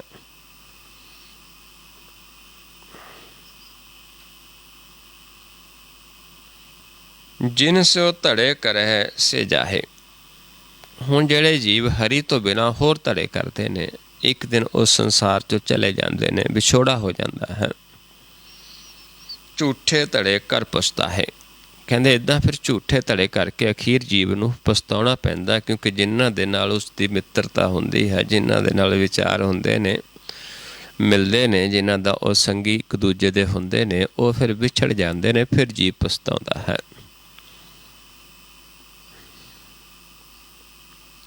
ਥਿਰ ਨਾ ਰਹੇ ਮਨ ਖੋਟ ਕਮਾਹੇ। ਕਿਉਂਕਿ ਕੋਈ ਵੀ ਥਿਰ ਰਹਿਣ ਵਾਲਾ ਨਹੀਂ ਹੈ, ਖੋਟ ਹੈ। ਮਨ ਖੋਟ ਦੇ ਨਾਲ ਪਿਆਰ ਪਾਇਆ ਹੈ, ਖੋਟਾ ਹੈ ਸਾਰਾ ਕੁਛ। ਪਰਮੇਸ਼ਰ ਦੇ ਨਾਮ ਤੋਂ ਬਿਨਾਂ ਖੋਟਾ ਹੈ, ਕੁਛ ਵੀ ਰਹਿਣ ਵਾਲਾ ਨਹੀਂ, ਸਭ ਝੂਠ ਹੈ। ਇਸ ਕਰਕੇ ਮਨ ਦੇ ਵਿੱਚ ਖੋਟ ਹੈ, ਖੋਟ ਕਮਾਉਂਦਾ ਹੈ। ਕਿਉਂਕਿ ਧੜਾ ਹਰੀ ਨੂੰ ਛੱਡ ਕੇ ਜੇ ਹੋਰ ਦੇ ਨਾਲ ਕਰਦਾ ਹੈ, ਖੋਟ ਕਮਾਉਂਦਾ ਹੈ। ਹਮ ਹਰਸ਼ੋ ਧੜਾ ਕੀਆ ਜਿਸ ਕਾ ਕੋਈ ਸਮਰੱਥ ਨਾ ਹੈ। ਅਤੇ ਸਤਿਗੁਰੂ ਸਮਝਾਉਂਦੇ ਕਿ ਅਸੀਂ ਤਾਂ ਹਰੀ ਦੇ ਨਾਲ ਧੜਾ ਕੀਤਾ ਹੈ, ਜਿਹਦਾ ਕੋਈ ਸਮਰੱਥ, ਜਿਹਦੇ ਬਰਾਬਰ ਕੋਈ ਨਹੀਂ ਹੈ। ਬਰਾਬਰ ਕੀ, ਉਸ ਦਾ ਪਾਸਕ ਵੀ ਨਹੀਂ ਹਾਂ। ਪਾਸਕ ਹੁੰਦੇ ਨੇ, ਤੱਕੜੀ ਨੂੰ ਬੰਨਿਆ ਜਾਂਦਾ ਸੀ। ਜੇ ਕਿਤੇ ਥੋੜ੍ਹਾ ਬਹੁਤਾ, ਜਦੋਂ ਤੱਕੜੀ ਦੋ ਪਲੜਿਆਂ ਨੂੰ ਬਰਾਬਰ ਕਰਨ ਵਾਸਤੇ ਜੇ ਕਿਤੇ ਇੱਕ ਪਲੜਾ ਭਾਰਾ ਹੁੰਦਾ, ਅਸੀਂ ਥੋੜ੍ਹਾ ਬਿਨਾਂ ਬੱਟਾ ਪਾਇਆ ਪਹਿਲਾਂ ਦੇਖਦੇ ਸੀ ਵੀ ਦੋਨੋਂ ਪਲੜੇ ਬਰਾਬਰ ਨੇ। ਜੇ ਕਿਤੇ ਇੱਕ ਪਲੜਾ ਦਬਦਾ ਹੁੰਦਾ, ਝੁਕਦਾ ਸੀ, ਦੂਜੇ ਪਾਸੇ ਇੱਕ ਪਾਸਕ ਬੰਨ੍ਹ ਦਿੰਦੇ ਸੀ ਬਰਾਬਰ ਕਰਨੇ ਨੂੰ, ਉਹਨੂੰ ਪਾਸਕ ਕਹਿ ਦਿੰਦੇ। ਇਸ ਕਰਕੇ ਪ੍ਰਭੂ ਦੇ ਅਸੀਂ ਪਾਸਕ ਵੀ ਇਸ ਸੰਸਾਰ 'ਚ ਕੁਛ ਨਹੀਂ ਹੈ। ਉਹਦੇ ਸਮਰੱਥ ਤਾਂ ਹੋਣਾ ਬਹੁਤ ਦੂਰ ਦੀ ਗੱਲ ਹੈ। ਇਸ ਕਰਕੇ ਸਾਡਾ ਧੜਾ ਪਰਮੇਸ਼ਰ ਦੇ ਨਾਲ, ਹਰੀ ਦੇ ਨਾਲ ਹੈ। ਇਹ ਸਭ ਧੜੇ ਮਾਇਆ ਮੋਹ ਪਸਾਰੀ। ਇਹ ਜਿਹੜੇ ਧੜੇ ਨੇ ਸੰਸਾਰ ਦੇ, ਇਹ ਸਿਰਫ ਮਾਇਆ ਮੋਹ ਦਾ ਪਸਾਰਾ ਹੈ। ਮਾਇਆ ਕੋ ਲੂਝੈ ਗਵਾਰੀ। ਕਹਿੰਦੇ ਮੂਰਖ ਨੇ ਮਾਇਆ ਨੂੰ ਲੂਝਦੇ ਨੇ, ਮਾਇਆ ਦੇ ਵਿੱਚ ਧੜੇ ਬਣਾਉਂਦੇ ਨੇ। ਕਿਸੇ ਦਾ ਕੋਈ ਧੜਾ ਹੈ, ਕਿਸੇ ਦਾ, ਸਭ ਮਾਇਆ ਦੇ। ਸਰੀਰ ਹੀ ਮਾਇਆ ਨੇ। ਇਹ ਸਰੀਰ ਸਭ ਮੂਲ ਹੈ ਮਾਇਆ। ਮਾਇਆ ਵਾਸਤੇ ਲੂਝਦਾ ਹੈ। ਜਨਮ ਮਰੈ ਜੂਏ ਬਾਜੀ ਹਾਰੀ। ਐਸੇ ਧੜੇ ਬਣਾਉਣ ਦੇ ਨਾਲ ਮਹਾਰਾਜ ਕੀ ਹੈ ਕਿ ਅਸੀਂ ਜਨਮ ਮਰਨ ਦੇ ਵਿੱਚ ਪੈ ਜਾਂਦੇ ਹਾਂ। ਅਸੀਂ ਆਪਣੇ ਜਨਮ ਨੂੰ ਜੂਏ ਦੇ ਵਿੱਚ ਹਾਰ ਜਾਂਦੇ ਹਾਂ। ਹਮਰਾ ਹਰ ਧੜਾ ਜੇ ਹਾਲਤ ਪਾਲਤ ਸਭ ਸਵਾਰੀ। ਅਤੇ ਸਾਡਾ ਜਿਹੜਾ ਧੜਾ ਹੈ ਉਹ ਹਰੀ ਦਾ ਧੜਾ ਹੈ। ਅਸੀਂ ਹਰੀ ਨਾਲ ਧੜਾ ਕੀਤਾ ਹੈ, ਜਿਹੜਾ ਸਾਡਾ ਹਾਲਤ ਅਤੇ ਪਲਤ ਦੋਨੋਂ ਸਵਾਰ ਦਿੰਦਾ ਹੈ। ਜਿਹੜਾ ਸੱਚਾ ਹੈ, ਜਿਹੜਾ ਲੋਕ ਵਿੱਚ ਵੀ ਹੈ, ਪਰਲੋਕ ਵਿੱਚ ਵੀ ਹੈ। ਜਿਹੜਾ ਲੋਕ ਵੀ ਸੁਖੀਆ ਕਰਦਾ ਹੈ ਅਤੇ ਪਰਲੋਕ ਵੀ ਸੁਹੇਲਾ ਕਰ ਦਿੰਦਾ ਹੈ। ਕਲ ਯੁਗਮ ਹੈ ਧੜੇ ਪੰਜ ਚੋਰ ਝਗੜਾਏ। ਕਲਯੁਗ ਦੇ ਵਿੱਚ ਧੜੇ, ਹੁਣ ਤਾਂ ਬਹੁਤ ਧੜੇ ਨੇ, ਘਰ ਦੇ ਵਿੱਚ ਧੜੇ ਨੇ। ਕਿਸੇ ਦੇ ਬਾਪ ਨਾਲ ਨਹੀਂ ਬਣਦੀ, ਕਿਸੇ ਦੀ ਮਾਂ ਨਾਲ ਨਹੀਂ ਬਣਦੀ, ਕਿਤੇ ਭੈਣ ਭਰਾ ਦੀ ਨਹੀਂ ਬਣਦੀ। ਸਭ ਧੜੇ ਨੇ ਜਿੱਥੇ ਵਿਚਾਰ ਨਹੀਂ ਮਿਲਦੇ। ਅਤੇ ਕਿਹਦੇ ਕੌਣ ਕਰਵਾਉਂਦਾ ਇਹ? ਪੰਜ ਚੋਰ, ਕਾਮ, ਕ੍ਰੋਧ, ਲੋਭ, ਹੰਕਾਰ। ਇਹਨਾਂ ਨੇ ਸਾਨੂੰ ਧੜਿਆਂ 'ਚ ਵੰਡਿਆ ਹੈ। ਕਾਮ, ਕ੍ਰੋਧ, ਲੋਭ, ਮੋਹ, ਅਭਿਮਾਨ ਵਧਾਏ। ਕਿਉਂਕਿ ਇਹ ਪੰਜ ਚੋਰ ਨੇ। ਇਹ ਹੰਕਾਰ ਦੇ ਵਿੱਚ ਜੀਵ ਧੜੇ ਬਣਾਉਂਦਾ ਹੈ। ਪੰਜ ਹੀ ਧੜੇ ਝਗੜਾ ਬਣਾਉਂਦੇ ਨੇ ਸਾਡੇ। ਇਹ ਚੋਰ ਹੀ ਝਗੜਾ ਕਰਵਾਉਂਦੇ ਨੇ। ਜਿਸ ਨੂੰ ਕਿਰਪਾ ਕਰੇ ਤਿਸ ਸਤ ਸੰਗ ਮਿਲਾਏ। ਪਰ ਜਿਸ 'ਤੇ ਪ੍ਰਭੂ ਦਇਆ ਕਰਦਾ ਹੈ, ਕਿਰਪਾ ਕਰਦਾ ਹੈ, ਉਸ ਨੂੰ ਸੱਚ ਦਾ ਸੰਗ ਕਰਵਾ ਦਿੰਦਾ ਹੈ। ਸੱਚ ਦੇ ਵਿੱਚ, ਸੱਚ ਕਿੱਥੇ ਵਸਦਾ ਹੈ? ਸੰਗਤ ਦੇ ਵਿੱਚ, ਜਿੱਥੇ ਸੰਤ ਵਸਦੇ ਨੇ। ਸੰਤ ਕਿਹੜੇ ਨੇ? ਜਿਹੜੇ ਜਿਨ੍ਹਾਂ ਦੇ ਪ੍ਰਭੂ ਸਾਹਮਣੇ ਰਹਿੰਦਾ ਹੈ, ਜਿਨ੍ਹਾਂ ਦਾ ਦੇਖਣ ਹੀ ਬ੍ਰਹਮ ਹੋ ਜਾਂਦਾ ਹੈ। ਜਿੱਥੇ ਸੰਤ ਨੇ ਫਿਰ ਉੱਥੇ ਆਪ ਪ੍ਰਭੂ ਵਸਦਾ ਹੈ, ਕਿਉਂਕਿ ਸੰਤਾਂ ਦੇ ਸਾਹਮਣੇ ਪ੍ਰਗਟ ਰਹਿੰਦਾ ਹੈ। ਸੰਤਨ ਜਨਾਂ ਕਾ ਪੇਖਣ ਸਭ ਬ੍ਰਹਮ। ਸੰਤ ਜਨਾਂ ਕਾ ਹਿਰਦਾ ਸਭ ਧਰਮ। ਉਹਨਾਂ ਦੇ ਹਿਰਦੇ ਸਭ ਧਰਮ ਨੇ। ਇਸ ਕਰਕੇ ਉਹਨਾਂ ਦਾ ਕੋਈ ਧੜਾ ਨਹੀਂ ਹੈ। ਅਤੇ ਉੱਥੇ ਆਪ ਪ੍ਰਭੂ ਵਸਦਾ ਹੈ। ਉਸ ਨੂੰ ਸਤ ਸੰਗ ਕਹਿ ਦਿੰਦੇ, ਸੱਚਾ ਸੰਗ ਹੈ। ਹਮਰਾ ਹਰ ਧੜਾ ਜਿਨ ਇਹ ਧੜੇ ਸਭ ਗਵਾਏ। ਕਹਿੰਦੇ ਫਿਰ ਸਾਡਾ ਹਰੀ ਧੜਾ ਬਣ ਜਾਂਦਾ ਹੈ, ਜਿਹੜਾ ਸਾਡੇ ਅੰਦਰੋਂ ਹੋਰ ਧੜਿਆਂ ਨੂੰ ਖਤਮ ਕਰ ਦਿੰਦਾ ਹੈ। ਫਿਰ ਅਸੀਂ ਇੱਕ ਪ੍ਰਭੂ ਦੇ ਨਾਲ ਪਿਆਰ ਪਾਉਂਦੇ ਹਾਂ। ਫਿਰ ਸਾਨੂੰ ਪਤਾ ਚੱਲ ਜਾਂਦਾ ਹੈ ਕਿ ਹੋਰ ਜਿਹੜੀ ਪ੍ਰੀਤ ਹੈ ਇਹ ਝੂਠੀ ਹੈ। ਜੇ ਇੱਕ ਹੀ ਪ੍ਰੀਤ ਹੈ, ਸੱਚੀ ਹੈ, ਉਹ ਮਨ ਪ੍ਰਭੂ ਦੇ ਨਾਮ ਦੀ। ਮਨ ਹਰ ਕੇ ਨਾਮ ਕੀ ਪ੍ਰੀਤ ਸੁਖਦਾਈ। ਇਹ ਸੁਖ ਦੇਣ ਵਾਲੀ ਹੈ, ਇਹ ਜਿਹੜੀ ਟੁੱਟਦੀ ਨਹੀਂ ਹੈ। ਜਦੋਂ ਪ੍ਰੀਤ ਪੈ ਜਾਂਦੀ ਪ੍ਰਭੂ ਦੇ ਨਾਲ, ਜਿਹੜੀ ਤੋੜਿਆ ਵੀ ਨਹੀਂ ਟੁੱਟਦੀ, ਛੱਡਿਆ ਵੀ ਨਹੀਂ ਛੁੱਟਦੀ। ਜਿਵੇਂ ਸਤਿਗੁਰੂ ਸਮਝਾਉਂਦੇ ਨੇ, ਮੋਹ ਲਾਲਨ ਸਿਓ ਪ੍ਰੀਤ ਬਣੀ, ਤੋੜੀ ਨਾ ਟੂਟੈ, ਛੋੜੀ ਨਾ ਛੂਟੈ, ਐਸੀ ਮਾਧੋ ਖਿਚਤਨੀ। ਐਸੀ ਪ੍ਰੀਤ ਫਿਰ ਸੁਖ ਦੇਣ ਵਾਲੀ ਹੈ। ਮਿਥਿਆ ਦੂਜਾ ਪਉ ਧੜੇ ਬਹਿ ਪਾਵੇ। ਕਹਿੰਦੇ ਮਿਥਿਆ ਹੈ ਜਿਹੜਾ ਦੂਜਾ ਪਉ ਹੈ। ਇੱਥੇ ਬੈਠ ਕੇ ਧੜੇ ਬਣਾਉਂਦੇ ਹਾਂ ਜੀਵ। ਪਰਾਇਆ ਛਿਦਰ ਅਟਕਲੈ ਆਪਣਾ ਹੰਕਾਰ ਵਧਾਵੇ। ਅਤੇ ਪਰਾਏ ਦੇ ਨਾਲ ਜੁੜ ਜਾਂਦਾ ਹੈ ਮਨ। ਇਹ ਸਾਰਾ ਕੁਛ ਪਰਾਇਆ ਹੈ। ਸਾਡਾ ਆਪਣਾ ਕੌਣ ਹੈ? ਨਾਮ ਪ੍ਰਭੂ। ਇਸ ਕਰਕੇ ਅਸੀਂ ਪਰਾਏ ਨਾਲ ਜੁੜਦੇ ਹਾਂ, ਧੜਿਆਂ ਵਿੱਚ ਪੈ ਜਾਂਦੇ ਹਾਂ।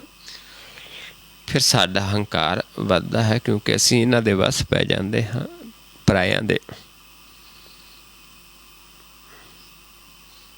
ਜੈਸਾ ਬੀਜੈ ਤੈਸਾ ਖਾਵੇ। ਹੁਣ ਜਿਹਾ ਜਿਹਾ ਇੱਥੇ ਬੀਜੇਗਾ, ਜੇ ਤਾਂ ਹਰੀ ਨਾਲ ਧੜਾ ਬਣਾਏਗਾ ਫਿਰ ਤਾਂ ਲੋਕ ਅਤੇ ਪ੍ਰਲੋਕ ਦੋਨੇ ਸੁਹੇਲੇ ਹੋ ਜਾਣਗੇ। ਜੇ ਮਾਇਆ ਦੇ ਵਾਸਤੇ ਇਹ ਹੋਰ ਧੜੇ ਬਣਾਉਂਦਾ, ਦੂਜਾ ਭਾਉ ਰੱਖਦਾ ਹੈ ਪ੍ਰਭੂ ਨੂੰ ਛੱਡ ਕੇ, ਫਿਰ ਜਿਹਾ ਜਿਹਾ ਇਹ ਇੱਥੇ ਬੀਜਦਾ ਉਹ ਜਿਹਾ ਇਸ ਨੂੰ ਅੱਗੇ ਪ੍ਰਾਪਤ ਹੋਣਾ ਹੈ। ਜਨ ਨਾਨਕ ਹਰ ਧੜਾ ਧਰਮ ਸਭ ਸ੍ਰੇਸ਼ਟ ਜਿਨ ਆਵੇ। ਅਤੇ ਸਤਿਗੁਰੂ ਸਮਝਾਉਂਦੇ ਨੇ ਕਿ ਜਨ ਨਾਨਕ ਜਿਹੜੇ ਨੇ ਉਹਨਾਂ ਦਾ ਧੜਾ ਹਰੀ ਹੈ, ਉਹਨਾਂ ਦਾ ਧਰਮ ਜਿਹੜਾ ਹੈ ਸਾਰੀ ਸ੍ਰਿਸ਼ਟੀ ਜਿੱਤ ਕੇ ਜਾਂਦਾ ਹੈ। ਮਨ ਸਾਰੀ ਸ੍ਰਿਸ਼ਟੀ ਨੂੰ ਜਿੱਤ ਕੇ ਜਾਂਦਾ ਹੈ। ਮਨ ਜੀਤਾ ਜਗ ਜੀਤ। ਜਿਨ੍ਹਾਂ ਮਨ ਜਿੱਤ ਗਿਆ ਉਹਨੇ ਜਗ ਨੂੰ ਜਿੱਤ ਲਿਆ ਹੈ। ਪਰ ਤਾਂ ਹੀ ਜਿੱਤਦਾ ਹੈ ਜੇ ਹਰੀ ਦੇ ਨਾਲ ਧੜਾ ਹੈ। ਗੁਰ ਸ਼ਬਦੀ ਮਨ ਜੀਤਿਆ, ਜਗ ਤਿਨੈ ਜਿਤਾਨਾ। ਜਿਹੜੇ ਆਪ ਜਿੱਤੇ ਉਹ ਦੂਜਿਆਂ ਨੂੰ ਦੱਸਦੇ ਨੇ ਵੀ ਆਹ ਤਰੀਕਾ ਹੈ, ਆਓ ਪਰਮੇਸ਼ਰ ਨਾਲ ਧੜਾ ਕਰੀਏ, ਫਿਰ ਅਸੀਂ ਜਿੱਤ ਕੇ ਜਾਵਾਂਗੇ, ਨਹੀਂ ਤਾਂ ਆਪਣੇ ਜਨਮ ਨੂੰ ਹਾਰ ਕੇ ਜਾਵਾਂਗੇ। ਸੋ ਆਓ ਹੁਣ ਆਪਾਂ ਨਾਲ ਨਾਲ ਅਭਿਆਸ ਕਰੀਏ, ਨਾਲ ਨਾਲ ਜੁੜੀਏ ਪ੍ਰਭੂ ਦੇ ਨਾਲ, ਤਾਂ ਕਿ ਸਾਡੇ ਅੰਦਰੋਂ ਹੋਰ ਧੜੇ ਖਤਮ ਹੋ ਜਾਣ, ਸਾਡਾ ਧੜਾ ਪਰਮੇਸ਼ਰ ਨਾਲ ਹੋ ਜਾਵੇ, ਸਾਡੀ ਟੇਕ ਪਰਮੇਸ਼ਰ 'ਤੇ ਹੋ ਜਾਵੇ। ਇਹ ਧੜਾ ਕਿਵੇਂ ਬਣਦਾ ਹੈ? ਪਿਆਰ, ਕਿਉਂਕਿ ਜਿੱਥੇ ਪਿਆਰ ਹੋਏਗਾ ਉੱਥੇ ਧੜੇ ਬਣ ਜਾਂਦੇ ਨੇ। ਸੰਸਾਰ ਦੇ ਵਿੱਚ ਜਿੱਥੇ ਪਿਆਰ ਹੈ ਉੱਥੇ ਸਾਡਾ ਧੜਾ ਬਣ ਜਾਂਦਾ। ਪ੍ਰਭੂ ਦੇ ਨਾਲ ਪਿਆਰ ਪੈ ਜਾਏਗਾ ਅਤੇ ਹਰੀ ਦੇ ਨਾਲ ਸਾਡਾ ਧੜਾ ਹੋਏਗਾ, ਜਿੱਥੇ ਫਿਰ ਸਾਡਾ ਕੋਈ ਨਾ ਬੈਰੀ ਹੈ ਨਾ ਕੋਈ ਦੁਸ਼ਮਣ ਹੈ, ਨਾ ਕੋ बैरी ना ही बेगाना, सगल संग हमको बनाई। आओ किमें प्यार पैंदा है? किस दा प्यार पैंदा है? मन दा। मन हरी दा जन बनता है ते मन नेत्रां च है। नेत्र दो ने, मन साडा दो जोतां दे विच वंडिया गया है। इस करके हरी तो इस नूं दिसदा नहीं कि हरी दे नाल धड़ा बनावे ते फिर ये संसार दे धड़ियां दे विच ही फसदा है। जदों आपां हरी दे नाल मिल गए, हरी नाल प्यार पै गया तो फिर साडा धड़ा हरी दे नाल हो जाता है। किवें जाना है हरी दी शरण दे विच? ਜਿਹੜਾ ਮਨ ਦੋ ਨੇਤਰਾਂ 'ਚ ਹੈ, ਜਿੱਥੋਂ ਪਾਉਣ ਆਉਂਦੀ ਹੈ ਆਪਣੇ ਘਰ ਜਾਣਾ ਹੈ। ਇੱਧਰ ਨੂੰ ਅਸੀਂ ਪਰਾਏ ਦੇਸ਼ ਜਾਂਦੇ ਹਾਂ, ਪਰਾਏ ਘਰ, ਇੱਧਰ ਨੂੰ ਆਪਣੇ ਘਰ ਜਾਵਾਂਗੇ। ਦੋਨਾਂ ਨੇਤਰਾਂ ਨੂੰ ਇਸ ਪੁਆਇੰਟ 'ਤੇ ਆਪਾਂ ਸਮ ਕਰਨਾ ਹੈ, ਦ੍ਰਿਸ਼ਟੀ ਇੱਥੇ ਫੋਕਸ ਕਰਕੇ ਦੇਖਣਾ ਹੈ। ਕੀ ਦੇਖਣਾ? ਪਹਿਲਾਂ ਆਪਣੇ ਆਪ ਨੂੰ ਪਰਖਣਾ ਹੈ। ਨਾਨਕ ਪਰਖ ਹੈ ਆਪ ਕੋ ਸੋ ਪਾਰਖ ਜਾਣ। ਕਹਿੰਦੇ ਉਹੀ ਅਸਲੀ ਪਾਰਖੂ ਹੈ ਜਿਹਨੇ ਆਪਣੇ ਆਪ ਨੂੰ ਪਰਖ ਲਿਆ। ਉਹ ਦੂਜਿਆਂ ਨੂੰ ਦੱਸਦਾ ਵੀ ਆਪਾਂ ਆਪਣੇ ਆਪ ਨੂੰ ਕਿਵੇਂ ਪਰਖਣਾ ਹੈ। ਸੋ ਇੱਥੇ ਦ੍ਰਿਸ਼ਟੀ ਫੋਕਸ ਕਰਕੇ ਆਪਣੇ ਆਪ ਨੂੰ ਪਰਖਣਾ, ਇਹ ਦੇਖਣਾ ਹੈ ਕਿ ਸਾਡੇ ਮਨ ਦੀ ਕੀ ਅਵਸਥਾ ਹੈ। ਅਸੀਂ ਦੋ ਦ੍ਰਿਸ਼ਟ ਹਾਂ ਜਾਂ ਇੱਕ ਦ੍ਰਿਸ਼ਟ ਹਾਂ। ਜਦੋਂ ਇੱਥੇ ਆਪਾਂ ਦ੍ਰਿਸ਼ਟੀ ਫੋਕਸ ਕਰਕੇ ਦੇਖਾਂਗੇ, ਜੇਕਰ ਸਾਨੂੰ ਨੱਕ ਨਜ਼ਰ ਆਉਂਦਾ ਹੈ ਆਪਾਂ ਦੋ ਦ੍ਰਿਸ਼ਟੀ ਦੇ ਵਿੱਚ ਹਾਂ। ਜੇ ਨੱਕ ਨਜ਼ਰ ਨਹੀਂ ਆਉਂਦਾ ਇੱਕ ਦ੍ਰਿਸ਼ਟ ਹਾਂ। ਫਿਰ ਇੱਥੇ ਦੇਖਣਾ ਹੈ ਕਿ ਜੇ ਨੱਕ ਨਜ਼ਰ ਆਉਂਦਾ ਕਿਸ ਪਾਸੇ ਤੋਂ ਆਉਂਦਾ ਹੈ। ਕਿਸੇ ਜੀਵ ਨੂੰ ਸੱਜੇ ਪਾਸੇ ਨਜ਼ਰ ਆਉਂਦਾ ਹੈ, ਕਿਸੇ ਨੂੰ ਖੱਬੇ ਪਾਸੇ,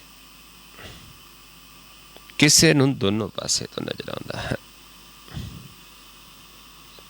ਸੱਜੇ ਪਾਸੇ ਤਮੋ ਗੁਣ ਹੈ, ਇੱਧਰ ਰਜੋ ਗੁਣ ਹੈ ਤੇ ਵਿਚਾਲੇ ਸਤੋ ਗੁਣ ਹੈ। ਤ੍ਰੈ ਗੁਣਾਂ ਦੇ ਵਿੱਚ ਸਾਡਾ ਮਨ ਫਿਰ ਚੱਲਦਾ ਹੈ। ਤੇਹੀ ਗੁਣੀ ਸੰਸਾਰ ਪਰਮ ਸੁੱਤਾ।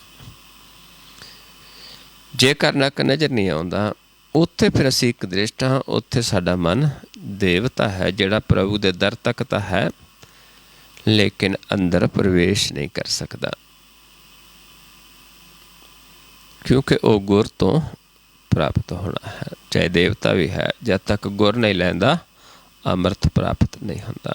ਸੁਰ ਨਰ ਮੁਨ ਜਨ ਅੰਮ੍ਰਿਤ ਖੋਜਦੇ, ਸੋ ਅੰਮ੍ਰਿਤ ਗੁਰ ਤੇ ਪਾਇਆ। ਪਾਇਆ ਅੰਮ੍ਰਿਤ ਗੁਰ ਕਿਰਪਾ ਕੀਨੀ, ਸੱਚਾ ਮਨ ਵਸਾਇਆ। ਕਿ ਗੁਰ ਕਿਰਪਾ ਕਰਕੇ ਸਾਡੇ ਮਨ 'ਚ ਸੱਚਾ ਵਸਾ ਦਿੰਦਾ, ਪ੍ਰਭੂ ਨੂੰ ਵਸਾ ਦਿੰਦਾ ਹੈ। ਆਓ ਆਪਾਂ ਪਹਿਲਾਂ ਦੇਖਣਾ ਹੈ ਆਪਣੇ ਆਪ ਨੂੰ, ਫਿਰ ਮੈਂ ਆਪ ਜੀ ਨੂੰ ਇੱਥੋਂ ਆਵਾਜ਼ ਦੇਵਾਂਗਾ ਕਿ ਧਿਆਨ ਸਾਹਮਣੇ ਲੈ ਕੇ ਆਓ। ਇੱਥੋਂ ਫਿਰ ਆਪਾਂ ਸਾਹਮਣੇ ਦੇਖਣਾ ਹੈ। ਫਿਰ ਆਪ ਜੀ ਨੂੰ ਆਵਾਜ਼ ਦੇਵਾਂਗਾ ਕਿ ਧਿਆਨ ਮਸਤਕ ਦੇ ਸਾਹਮਣੇ ਲੈ ਜਾਓ। ਫਿਰ ਆਪਾਂ ਪਲਕਾਂ ਉੱਤੇ ਚੁੱਕ ਦੇਣੀਆਂ ਨੇ, ਮੱਥੇ ਦੇ ਸਾਹਮਣੇ ਦੇਖਣਾ ਹੈ। ਇੱਧਰ ਨਹੀਂ ਆਉਣਾ, ਸਾਹਮਣੇ ਇੱਧਰ। ਫਿਰ ਜਦੋਂ ਕਵਾਂਗਾ ਸਾਹਮਣੇ, ਫਿਰ ਵਾਪਸ ਸਾਹਮਣੇ। ਫਿਰ ਜਦੋਂ ਕਵਾਂਗਾ ਸਮ ਕਰਕੇ ਦੇਖੋ, ਫਿਰ ਇਸ ਪੁਆਇੰਟ 'ਤੇ ਸਮ ਕਰਕੇ ਆਪਣੇ ਆਪ ਨੂੰ ਦੇਖਣਾ ਹੈ। ਜੇਕਰ ਕੋਈ ਨਵਾਂ ਜੀਵ, ਜੇ ਕਿਸੇ ਨੂੰ ਨੱਕ ਦਿਸਦਾ ਹੈ, ਉਸਨੇ ਫਿਰ ਦੇਖਣਾ ਆ ਕਿ ਜੇਕਰ ਉਸ ਦਾ ਧਿਆਨ ਛੂ ਗਿਆ, ਉਸ ਨੂੰ ਨੱਕ ਦਿਸਣੋਂ ਹਟ ਜਾਏਗਾ, ਇੱਕ ਦ੍ਰਿਸ਼ਟ ਹੋ ਜਾਏਗਾ। ਕਿਉਂਕਿ ਉਸ ਦੀ ਨਿਸ਼ਾਨੀ ਕੀ ਹੈ? ਉਸ ਨੂੰ ਨੱਕ ਨਹੀਂ ਨਜ਼ਰ ਆਏਗਾ ਜਿਹੜਾ ਇੱਕ ਦ੍ਰਿਸ਼ਟ ਹੋ ਗਿਆ। ਕਰਨਾ ਕਿਸ ਨੇ ਹੈ? ਸਾਹਮਣੇ ਹੀ ਪ੍ਰਭੂ ਦਾ ਵਾਸਾ ਹੈ ਸਾਰਿਆਂ ਦੇ, ਅਤੇ ਉਸੇ ਨੇ ਕਰਨਾ ਹੈ। ਆਪਾਂ ਉਸ ਦੀ ਸ਼ਰਨ ਦੇ ਵਿੱਚ ਹੀ ਜਾਣਾ ਹੈ। ਆਓ ਨੇਤਰ ਸਮ ਕਰੀਏ, ਆਪਣੀ ਦ੍ਰਿਸ਼ਟੀ ਨੂੰ ਫੋਕਸ ਕਰਕੇ ਦੇਖੀਏ ਆਪਣੇ।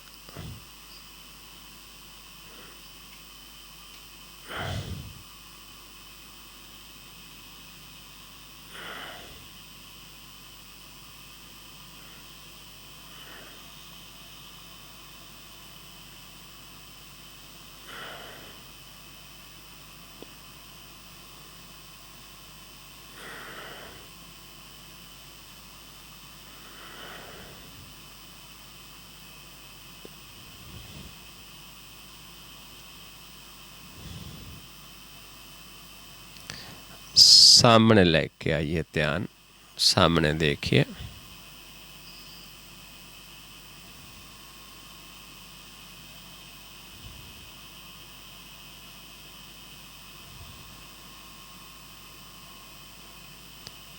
मस्तक दे सामने लै जो पलका उत्ते चुक दो।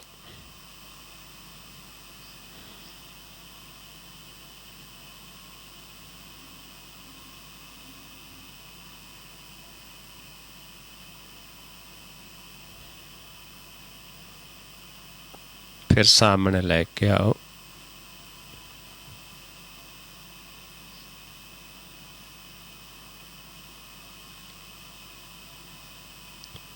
फिर सम करके देखो, दृष्टि फोकस करके नक ते फिर देखो अपने आप नूं। देखना है जे किसी नूं दिसदा सी पहला नक कि हुण नज़र आउणों हट गया।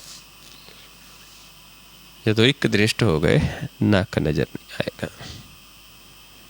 जिथे आपां ना नक,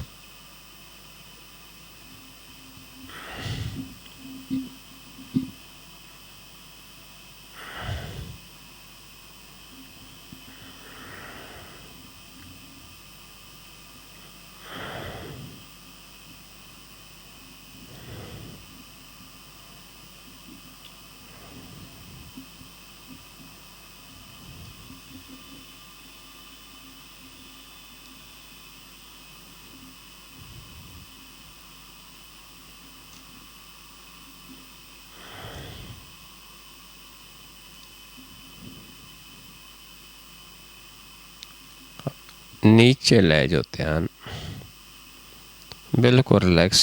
नीचे जिथे आप बैठे थले जो कपड़ा विछया है, चादर जो भी है, उस तो थोड़ा ऊपर देखना है।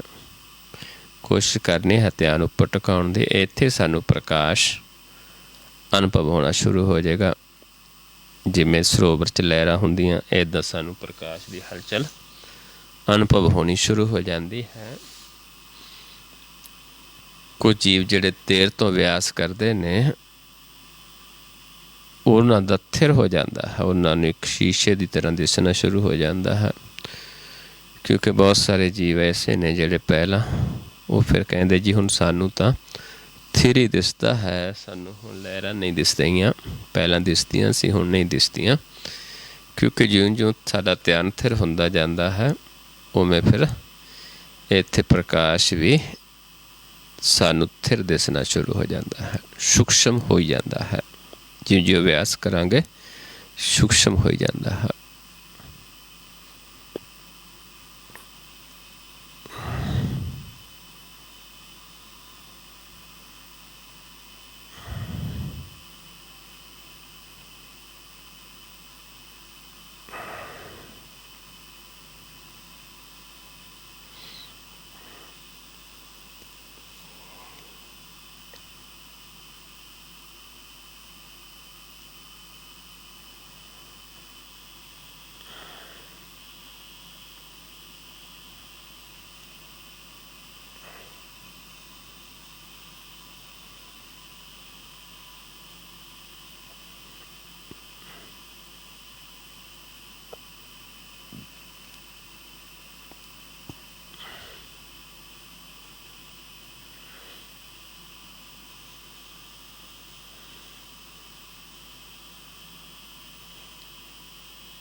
ਸਮ ਕਰਕੇ ਦੇਖੇ ਆਪਣੇ ਆਪ ਨੂੰ।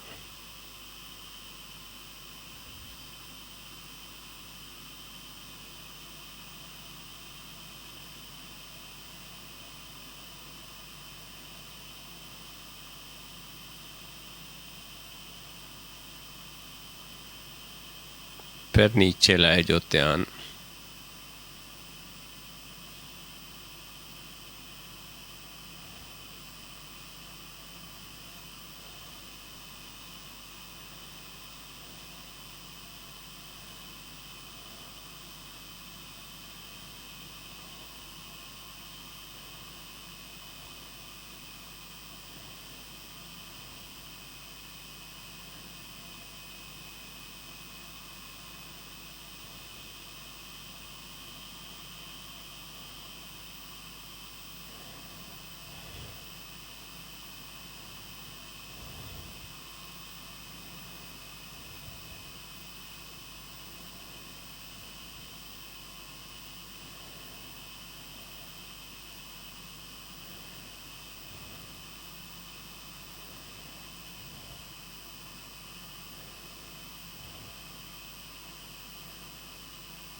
और सामने लेके आइए ध्यान।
मस्तक के सामने लै जाओ ध्यान।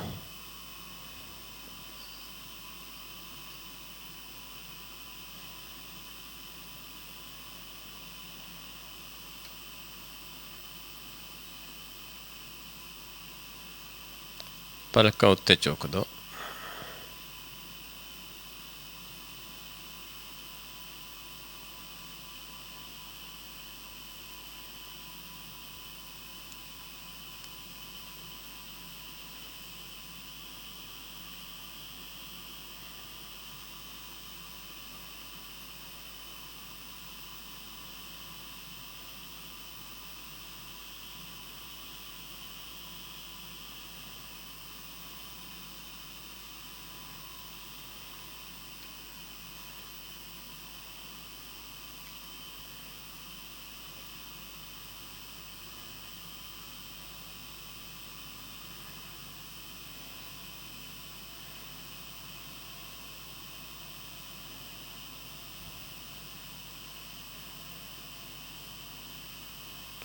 फिर सामने लेके आइए।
नीचे लै जाओ ध्यान।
और सम करके अपने आप में देखिए।